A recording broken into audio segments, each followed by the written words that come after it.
नमस्कार। देश काल में आपका स्वागत है। मैं हूं मुकेश कुमार। दोस्तों, संसद में अनुराग ठाकुर ने राहुल गांधी की जाति पूछकर अपने पैरों पे, अपनी पार्टी के पैरों पर, अपनी सरकार के पैरों पर कुल्हाड़ी मार ली। क्योंकि एक तो जाति पूछना किसी की वैसे भी एक असंवैधानिक काम है, वो भी संसद के अंदर आप ये काम कर रहे हैं, वो भी लीडर ऑफ अपोजिशन से ये उनकी जाति की बात कर रहे हैं, तो ये एक गाली की तरह लिया गया। राहुल गांधी ने कहा भी कि ये एक गाली है, लेकिन मैं इस पे माफ़ी नहीं मंगवाऊंगा अनुराग ठाकुर से। लेकिन इतना बता दूं कि मैं जाति जनगणना करवा कर रहूँगा, और ये जो गालियां देने का सिलसिला है ये तो हजारों सालों से चला आ रहा है कि जो भी पिछड़ों दलित के बारे में कुछ कहता है उसे गालियों से नवाजा जाता है। तो एक तरह से राहुल गांधी ने इस मौके को भी ट्विस्ट करके अपने हक में इस्तेमाल कर लिया है। राजनीति यही कहती है कि जैसे ही कोई आप पर अटैक करे, उसे आप उसको कैसे अपने हक में इस्तेमाल कर ले जाएं, और राहुल गांधी ने इस मामले में ऐसा कर लिया है। अब ये मामला जो है उल्टा पड़ता जा रहा है। हालांकि प्रधानमंत्री नरेंद्र मोदी ने अनुराग ठाकुर के इस भाषण के वीडियो को रीट्वीट किया है और अपने फॉलोअर से कहा है कि इसे ज़रूर देखिए, हमारे ऊर्जावान साथी की इस भाषण को।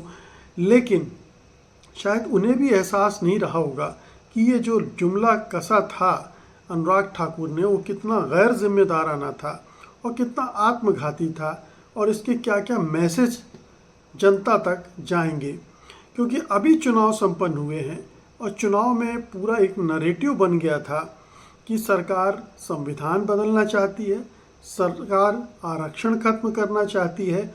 और अब अगर अनुराग ठाकुर जाति का सवाल उठाते हैं तो उससे वो नैरेटिव और मजबूत होता है, और उसके बाद जब राहुल गांधी इस तरह का जवाब दे देते हैं तो उस नैरेटिव में और भी ज़्यादा सीमेंट लग जाती है। तो अनुराग ठाकुर बोले बहुत अच्छा, उन्होंने बहुत सारे हमले किए अपोजिशन पे, राहुल गांधी पर भी हमला किया, लेकिन यहाँ वो चूक गए, यहाँ वो मात खा गए।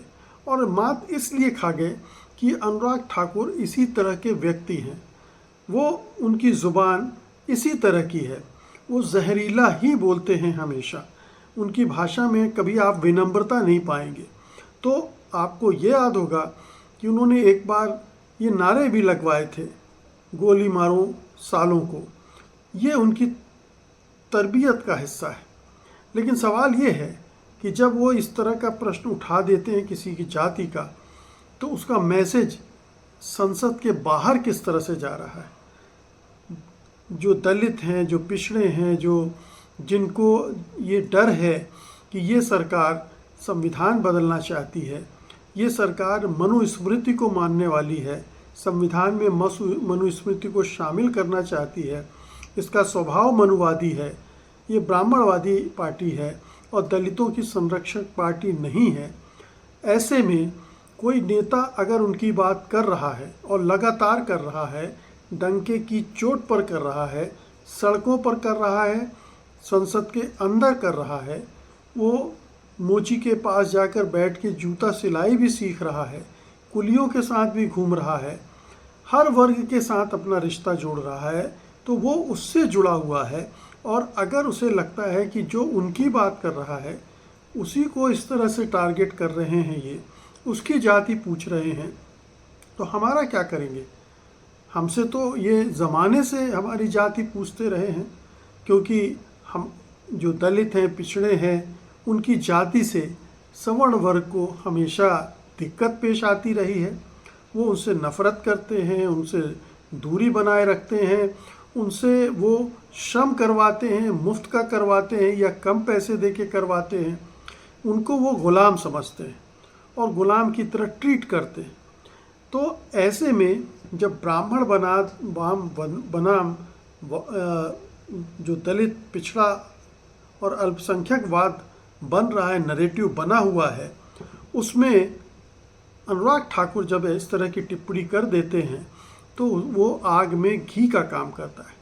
ये धारणा उनकी और पक्की हो गई होगी कि इस सरकार की मंशा सही नहीं है, ये मनुवादी है, ब्राह्मणवादी है, और जब भी मौका मिलेगा ये उनके अधिकारियों जो अधिकार उन्हें मिले हैं संविधान से, उनको छीनने की कोशिश करेंगे, उनको कमज़ोर करने की कोशिश करेंगे। और पिछले 10 साल में उन्होंने ये अनुभव किया भी है।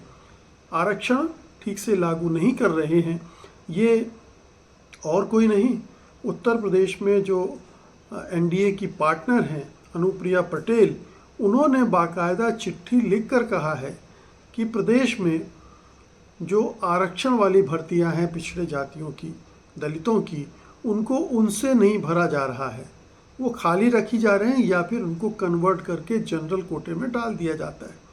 तो ये तो एनडीए के अंदर से आवाज़ें उठ रही हैं। जब बाहर से इस तरह के और सुनने को मिलता है तो उनका डर, उनका भय और बढ़ जाता है, वो और ज़्यादा संगठित हो जाते हैं। तो अगर अनुराग ठाकुर ने ये कहा और फिर प्रधानमंत्री ने उसकी तस्दीक की, उनका वीडियो वायरल करवाया, दिखाया, तो ये मैसेज अब मास लेवल पर चला गया है और ये मैसेज जाएगा तो आने वाले चुनावों पर इसका सीधा असर पड़ेगा। अभी उत्तर प्रदेश में बाई इलेक्शंस होने हैं, उस पर असर पड़ेगा। महाराष्ट्र विधानसभा के चुनाव होने हैं, झारखंड के चुनाव होने हैं, हरियाणा के चुनाव होने हैं और जम्मू कश्मीर के भी चुनाव होने हैं।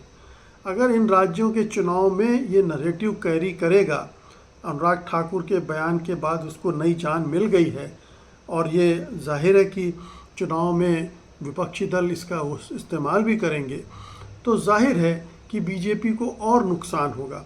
वो जो वर्ग जिनको जोड़ने में वो कामयाब हो गई थी, वो उससे और छिटक कर दूर चले जाएंगे। और जो वो सोच रही है कि इन 3 राज्यों के चुनाव में वो कुछ मेकअप कर लेगी, जो उसकी छवि खराब हुई है, प्रधानमंत्री को लगता है कि अगर वो इनमें से एक आध राज्य में अपनी सरकार फिर से बना लेंगे तो उनकी नाक बच जाएगी।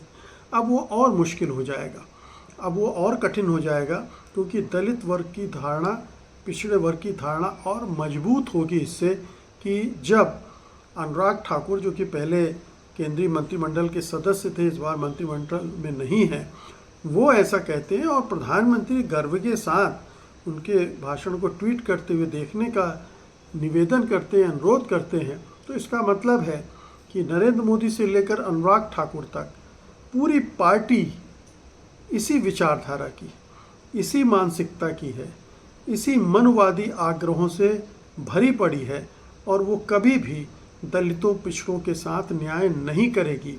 सामाजिक समरसता की बात तो करेगी, लेकिन ये जो ऊंच नीच की व्यवस्था है, इसको तोड़ने के लिए वो कभी आगे नहीं आएगी।